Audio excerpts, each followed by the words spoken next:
Inqiyad. Yang kedua qabul. Jadi 7 ya. Ilmu, yakin, ikhlas, jujur, cinta, inqiyad dan qabul. Inqiyad itu artinya ketundukan dan kepatuhan kepada Allah dengan mengesahkan Allah. Ketundukan dan kepatuhan kepada Allah dengan mengesahkan Allah. Tunduk dan patuh. Sehingga tidak hanya dengan ucapan, gerakan, inqiyad. Sementara kalau qabul cuma sekedar ucapan, qabul. Orang bisa patuh, orang bisa tunduk dalam agama ini kalau dia sudah mencintai sesuatu yang dia cintai dengan 4 alasan. Bisa tunduk pada sebuah kebaikan, bisa benci pada sebuah kebaikan. Karena ada manusia yang membenci sesuatu yang dia tidak ketahui. Ada juga manusia yang mencintai sesuatu yang dia tidak ketahui. Ini kita sering ini bicara agama, kadang-kadang kalau dalil itu mengkritik keseharian kita, tradisi adat kita, bisa jadi kita yang membela perbuatan tersebut. Padahal jelas qala Allah wa qala Rasul wa qala sahabat. Didebat dengan kalimat tapi kata guru saya. Ini Allah berfirman, Nabi bersabda, iya, tapi kata guru saya. Kalah itu pendapat Allah dan Rasulnya. Ini kan bahaya kan? Padahal bersyukurlah kita kepada Allah dapat hidayah kapanpun kita, dimanapun kita berada. Allah mudahkan kita untuk istiqomah, inqiyad dan qabul. Nah, ketujuh hal tadi, inilah yang menjadi sebab la ilaha illallah tegak dan dia seorang muslim. Terus pembatalnya apa, Ustaz? Pembatal yang pertama secara global, Allah tabaraka wa taala, Allah jalla wa ala telah tekankan dalam Al-Qur'an surat Al-Isra ayat 23, wa qada rabbuka alla ta'budu illa iyyahu wa bil walidayni ihsanan, seterusnya. Kalimat wa qada rabbuka alla ta'budu illa iyyah, ada sebuah ketetapan qada, takdir Allah dalam diri manusia bahwa alla ta'budu illa iyyah, tidak boleh kalian beribadah kecuali hanya kepada Allah. Maka Nabi pun ajarkan kepada anak-anak kecil dulu zaman Rasul. Seperti Mu'az bin Jabal yang dibonceng di belakang keledai. Kata Mu'az bin Jabal, kuntu radifan Nabi sallallahu alaihi wasallam alal himar. Aku pernah dibonceng di belakang himar, di belakang keledainya Rasul. Summa qala li Rasul, beliau pun bersabda kepada aku, kata Mu'az bin Jabal, ya ghulam, atadru ma haqqullah 'alal ibad wa ma haqqul ibad 'ala Allah. Wahai anak kecil, kata Rasul, diajarkan ini Mu'az, atadru ma haqqullah 'alal ibad wa ma haqqul ibad 'ala Allah. Tahukah kamu hak Allah pada diri seorang hamba dan hak hamba pada Allah?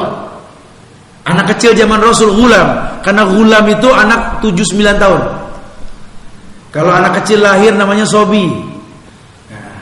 Gedean dikit itu namanya ghulam. Gedean dikit namanya fata, pemuda.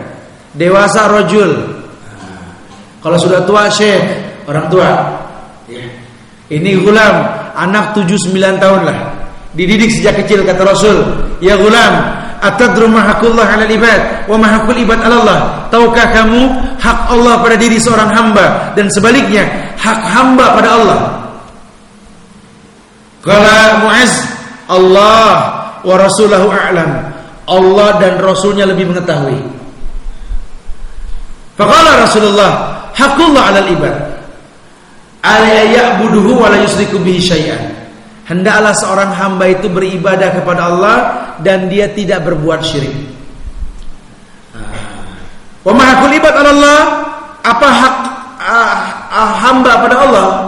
Maka yakni alla yu'adziba ma la yusyriku bihi syai'an. Allah tidak akan pernah mengazab orang yang tidak berbuat syirik kepada Allah. Nah, syirik inilah pembatal yang utama. Ada 3 bentuk kesyirikan di Islam. Yang pertama syirik akbar, yang kedua syirik asghar, yang ketiga syirik khafi. Akbar, asghar, khafi. Syirik ini akbar, ya kita menuhankan selain Allah, meminta kepada selain Allah. Awalnya mungkin sekedar tawasul, padahal Islam ajarkan tawasul. Tawasul boleh di Islam dan diajarkan di Islam. Bertawasul dengan nama-nama Allah. A'udzu bikalimatillah, dengan kalimat-kalimat Allah, ayat-ayat Allah boleh. U'izuhuma bikalimatillah, Nabi ajarkan kita untuk bertawasul dengan kalimat-kalimat Allah. Bertawasul sama orang soleh yang baik agamanya boleh. Ya Ustadz, ya Syekh, ya Fulan, doakan anak, boleh. Seperti kita berdoa ke orang tua, ibu, bapak doakan saya, boleh. Bertawasul boleh. Tolabul wasilah. Kita bertawasul kepada sesuatu yang sanggup boleh. Bertawasul sama amal soleh boleh. Dengan amal soleh seperti orang yang terjebak dalam gua. Kemudian dia berkata, ya Allah, aku pernah berbuat baik, pernah ini, dibuka itu pintu gua, boleh. Tapi bertawasul dengan sesuatu yang gak sanggup ditawasuli, haram hukumnya. Masya Allah. Syirik akbar, dia meminta kepada selain Allah. Awalnya tawasul, tapi ujung-ujungnya minta langsung kepada si mayit. Ini haram. Yang kedua, yakni syirik asgar. Syirik asgar ini yakni riya, syirik kecil, di mana orang menuhankan selain Allah dalam niat. Artinya niatnya pengen dilihat orang, riya. Nah, ini pun terjebak dalam kesyirikan. Ya, sehingga kita beribadah karena orang. Riya ini dipandang sebagai syirik kecil. Kalau orang nggak ada, kita sholat itu Allahu Akbar, Allah cepet. Tapi ada orang langsung Allahu Akbar, langsung berubah. Hampir lupa akbar pakai kho apa pakai ka, ya berlupa. Saking semangatnya takbir itu ya. Syirik kecil itu ya. Atau kita beribadah nunggu orang. Bukannya sedekah diumpetin, malah tunggu orang lewat baru sedekah. Sementara yang paling baik itu kan tangan kanan memberi, tangan kiri nggak perlu tahu kan. Nah, itulah akidahnya Ali bin Abi Thalib. Orang nggak tahu kalau Ali sedekah selama hidupnya. Yang orang tahu cuma Ali miskin saja. Ketika mayitnya dimandikan, karena ada 9 tusukan di belakang di leher Ali oleh Ibnu Muljam itu. Ketika Ali dimandikan karena banyak bacokan di lehernya itu dilihat ada bekas tambang di lehernya. Nah, setelah wafatnya Ali baru ketahuan berarti selama ini yang bawa gandum, bawa makanan buat orang-orang miskin kalau malam itu Ali. Sudah gak ada lagi yang seperti itu. Masya Allah. Dia merahasiakan kebaikan dia. Ini agamanya Masya Allah. Ria. Dan yang ketiga, syirik khafi. Syirik khafi itu akhfa min dabibil namlah. Syirik yang lebih lembut daripada derap langkah semut di malam hari, di atas batu hitam di malam yang hitam. Karena Abu Bakar As-Siddiq, sahabat Rasul, ini sempat menjawab pertanyaan Nabi dengan jawaban yang salah. Kata Rasulullah sallallahu alaihi wasallam menjelaskan tentang syirik. Kemudian Abu Bakar bertanya, kata Rasul, "Asyirku min ummati akhfa min dabibin namlah." Ada syirik di tengah umatku, kata Rasul ini, yang lebih lembut daripada langkah semut. Abu Bakar berkata, "Ya Rasulullah, alaysa syirik an ta'budu min dunillah." Bukankah syirik itu kita beribadah kepada selain Allah? Apa kata Rasul? "Ya Abu Bakar, sakilatka ummak." Ya Abu Bakar, sakilatka ummak.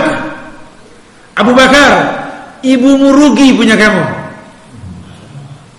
Kita lagi pengen anak kayak Abu Bakar. Rasul bilanglah, sakilatka ummak. Ibumu rugi punya kamu. Kenapa? Karena Abu Bakar levelannya orang yang dekat sama Rasul, dia nggak tahu ada syirik yang lembut. Abu Bakar taunya syirik itu menduakan Allah gitu kan? Wajar. Rugi kamu jadi manusia kalau begini Abu Bakar. Bingung Abu Bakar, dibilang seperti itu. Rasul pun kabarkan, asyirku akhfa min dabibil namlah. Bahwa syirik yang lebih lembut daripada akhfa min dabibil namlah, yaqulu fulan, laula fulan qatalani fulan. Seperti orang berkata, aduh, kalau nggak ada dia, mati saya. Syirik. Wah, di sini sih kalau nggak ada saya pada kelaparan. Masya Allah. Untung saya ngamuk di jalan demo, Ustaz. Kalau saya nggak demo mah pemerintah nggak berubah. Masya Allah. Sementara ada hadis yang mengatakan, syibabul muslim fusuq wa qitaluhu kufrun. Mencaci maki orang Islam dari pinggir jalan fasik, membunuhnya kafir. Rawahul Bukhari. Bagaimana Anda bisa katakan demonstrasi jihad? Dari mana dalilnya? Ini kan enggak main-main. Jangan mudah memasukkan sesuatu dalam Islam yang bukan Islam. Karena kalau bicara agama bicara jihad. Loh ini kan jihad, Ustaz, bicara jihad. Jangankan ngomong jihad, cara buang hajat pun Islam ajarkan. Kita bicara jihad. Dzirwatu sanamihi al-jihadu fisabilillah. Kama qala Rasulullah. Puncaknya agama ini jihad. Wal jihadu fisabilillah kama qala Allah Ta'ala bi amwalikum wa bi anfusikum. Dan jihad dengan harta dan jiwa. Nabi ajarkan bagaimana dengan harta, bagaimana dengan jiwa. Sampai kalau bicara harta, ketika perang Tabuk, antum pernah dengar nama perang Tabuk? Perang Tabuk itu perang Bani Asfar ngelawan orang Romawi. Di mana perang tersebut ketika paceklik. Paceklik. Jadi ketika orang lagi gagal panen, sehingga yang mau ikut perang itu harus bersedekah. Di sini dipertontonkan sama sahabat. Maka Abu Bakar pun bersedekah dengan semua hartanya. Nah sekarang banyak ustadz-ustadz ini juga katanya nyuruh orang sedekah kayak Abu Bakar dong semua. Orang sedekah itu kayak orang buang hajat, kosongin perut, ntar diisi lagi. Sehingga ada yang meniru, akhirnya pegel sendiri. Akhirnya anak sedekahin semua, terus ya udah bengong anak sekarang. Kan udah dibilang itu Abu Bakar, antum bukan Abu Bakar. Ya. Antum perlu tahu level Abu Bakar beda dengan level manusia biasa. Makanya sahabat Umar saja penghuni sorga. Umar penghuni sorga, betul? Taib, Rasul mengatakan Umar fil jannah, Umar di sorga. Tetap mampunya setengah-setengah. Kenapa? Karena Umar tahu Abu Bakar bukan saya dan saya bukan Abu Bakar. Bahkan ketika Abu Bakar mau meninggal, Umar dipanggil sama Abu Bakar, suruh cek sisa harta saya, kata Abu Bakar. Sebagai khalifah selama 3 tahun menjadi khalifah, cek harta saya ya Umar. Dicek sama Umar. Tidak aku temukan kecuali 3 hal. Yang pertama, aku hanya menemukan seorang budak hitam dan onta kurus yang sering dipakai buat bawa air wudhu untukmu. Dan yang ketiga, baju yang kau pakai. Itu yang kutemukan sebagai mantan khalifah. Oh begitu, kata Abu Bakar begini. Ini maut sudah dekat.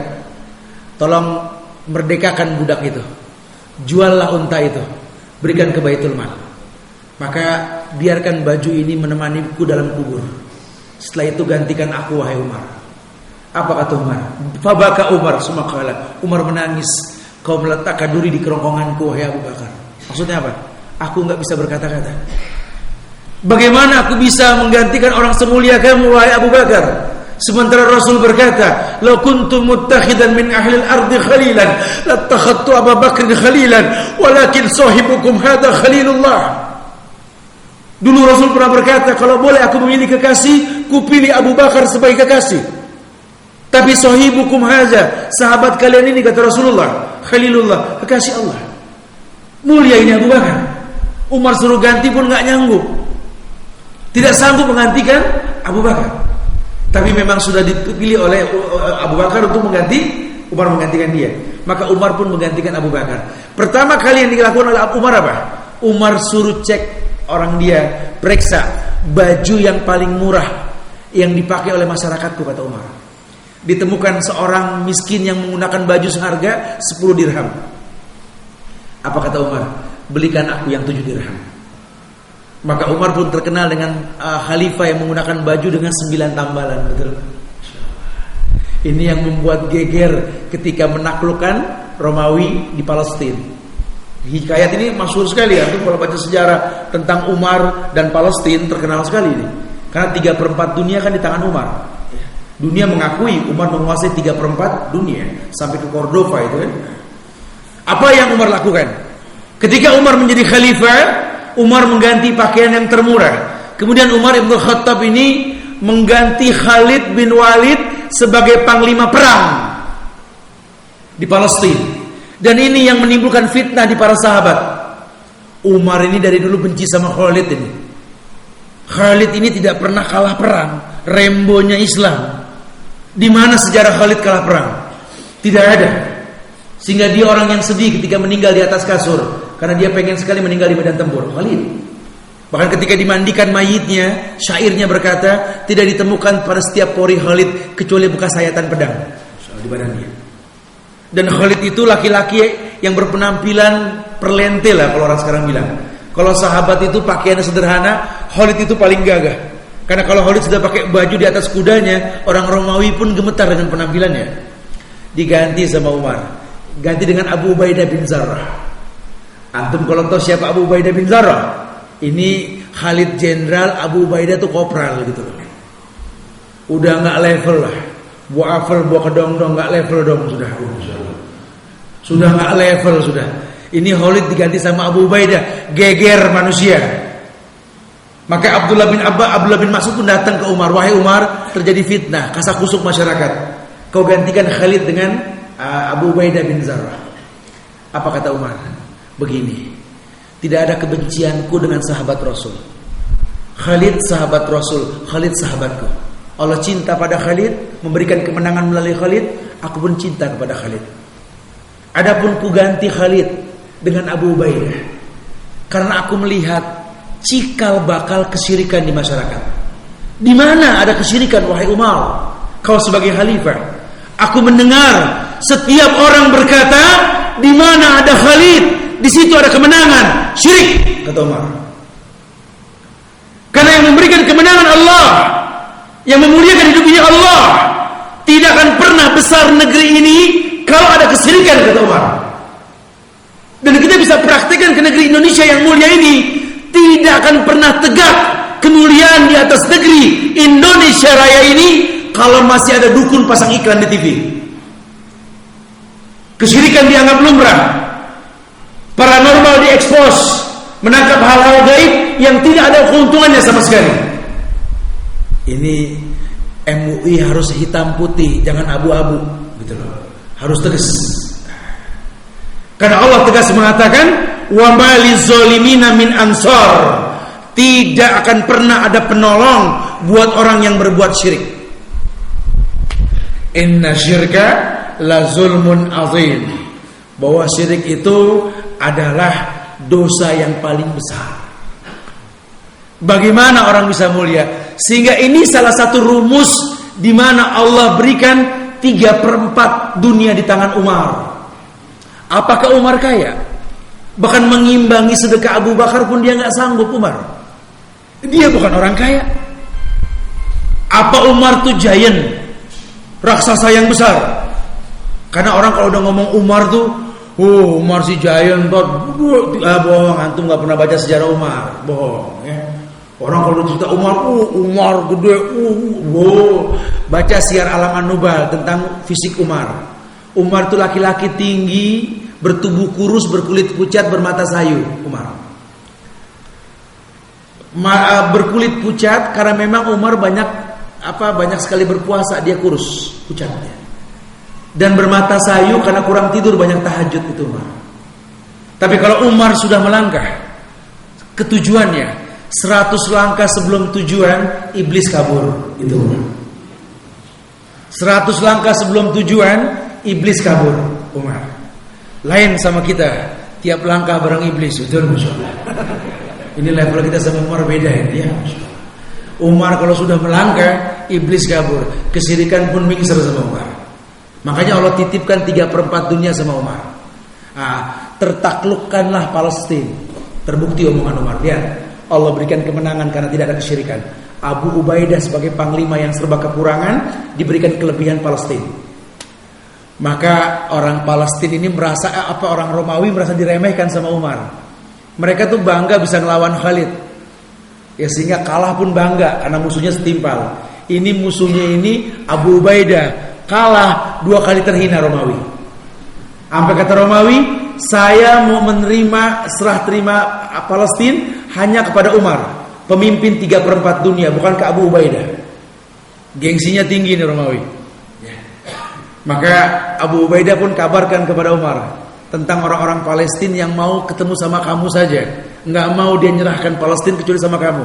Kata Umar, aku datang. Antum bisa bayangkan nggak? Penguasa 3/4 dunia mau datang. Lawang gubernur mau datang saja repot kita, betul. Itu baru skup kota doang gitu loh, provinsi. Ini 3/4 dunia. Dunia ini bulat, cuma 1/4 yang bukan di tangan Umar. Entah berapa ribu negara di tangan Umar, berapa ribu suku kita nggak tahu itu. Umar mau datang, geger itu manusia. Orang-orang Romawi dengan penampilan rapihnya, masya Allah, kekuatan full menyambut Umar. Sampai Abu Ubaidah pun dandan dengan pakaian yang paling rapi sebagai jenderal.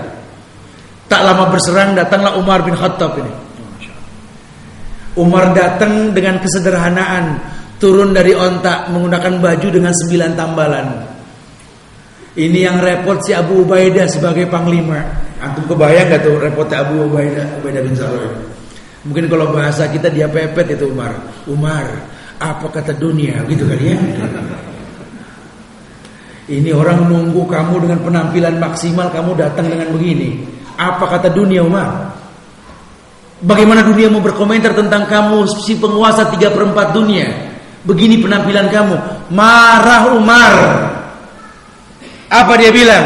Ya Abu Ubaidah bin Jarrah, inna kunna adallu qaumin a'azzana Allah bil Islam, fama nabtagil izzah bi ghairi Islam. Allah, terkenal kalimat Umar ini. Ya Abu Ubaidah, inna kunna adallu qaumin, kita ini kaum yang hina dulu. Padahal Umar Quraisy loh, kaum yang dimuliakan sama Allah. La, adallu qaumin, kita kaum yang hina. A'azzanallahu bil Islam, Allah muliakan kita dengan Islam dan hukumnya. Faman nabtagil izzah bi ghairi Islam, apa layak kita minta mulia selain daripada Islam? Minta dipandang mulia sama orang-orang Romawi, minta dipandang hebat sama orang kafir. Tidak ada kemuliaan seperti itu wahai Abu Ubaidah. Kemuliaan hanya milik Allah. Tu'izzu man tasha wa tudhillu man tasha biyadikal khair. Tegas dia berkata, kita ini agama yang punya karakter, agama yang ditiru bukan meniru. Maka Nabi mengatakan, man tasabbaha biqaumin fahuwa minhum. Orang yang menyerupai satu kaum tergolong kaum tadi. Orang Islam enggak boleh meniru orang kafir. Tashabbuh bil kufar haram. Islam punya karakter, berbangga dengan penampilan Islam, berbangga dengan hukum Islam. Allah akan muliakan dia dengan Islam. Bagaimana manusia bisa mulia tanpa Islam? Ini kan sebuah hal yang baik sekali. Sehingga kalau kita mau mencontoh mereka para sahabat, totallah mencontoh dengan cara yang terbaik. Alaysa wa laqad kana lakum fi Rasulillahi uswatun hasanah liman kana yarjullaha wal yawmil akhir. Bukankah sepakat kita berkata tanpa khilaf, telah ada suri teladan yang terbaik pada diri Rasulullah sallallahu alaihi wasallam. Maka mereka dijauhkan dari kesyirikan. Kenapa? Karena Allah benci dengan kesyirikan. Pembatal Islam yang pertama syirik. Syirik dengan sekian banyak cabangnya. Yang kedua, yakni perbuatan kufur. Ketika kita mengingkari kebenaran yang datang dari Quran dan Sunnah, ya, kita ingkar kepada Allah dengan hukum-hukum yang telah Allah tawarkan. Imam mutlak ingkar, kemudian kita membencinya, nuwallihi matawalla, dipalingkan sejauh-jauhnya. Atau mungkin cuma sekedar kufur nikmat. Karena kufur ini bisa dua, kufur akbar, kufur asgor, kufur besar, kufur kecil. Kufur besar ini ketika kita ingkar dengan semua hukum, menganggap ada yang lebih baik dari Quran, dibuatlah mushaf Fatimah dan lain sebagainya. Ini kekufuran sudah. Kita mengakui adanya yang lebih baik dari fatwa Rasul, padahal jelas qala Allah wa qala Rasulnya. Cuma kita berkata, tapi guru saya, kata guru saya. Sementara ada dalil yang sahih, qala Allah wa qala Rasul. Ini terjebak dalam kekufuran. Kita menganggap ada yang lebih baik dari Rasul. Tidak diperbolehkan. Atau kufur kecil. Kufur kecil ini apa, Ustaz? Kufur kecil ini kufrun duna kufrin. Jadi kafir yang tidak mengeluarkan orang dari Islam. Apa? Kufur nikmat. Kufur nikmat.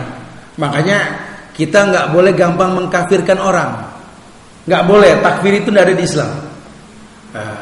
Ini orang kafir, Ustaz. Kenapa? Dia nggak berhukum dengan hukum Islam. Ntar dulu, ya. Antum ini kalau pemahaman seperti ini antum pemahaman Khawarij. Akidahnya Ibnu Muljam yang membunuh Ali dengan 9 bacokan di lehernya. Ketika Ali tersungkur, dia pegang Quran. Dia katakan, Ali, ini hukmu illa lillah. Ali, hukum ini milik Allah. Laisa lak wa laisa li ashabik. Hukum ini milik Allah, bukan milik kamu, bukan milik sahabatmu. Dia bacakan ayat. Ibnu Muljam baca ayat habis ngebunuh Ali. Faman lam yahkum bima anzalallah fa ulaika humul kafirun. Barang siapa yang tak berhukum dengan hukum Allah, kafir. Maka sekarang banyak nih pengikutnya. Mereka mengatakan Indonesia negeri kafir katanya. Kenapa? Karena hukumnya bukan hukum Islam. Presidennya juga nggak menerapkan hukum Islam. Ini negeri kafir. Masya Allah. Maka belum wajib sholat, belum futuh Mekah. Ngarang antum itu.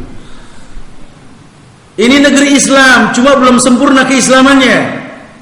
Bukankah Anda nikah dengan cara Islam? Azan dikumandangkan, tidak dilarang.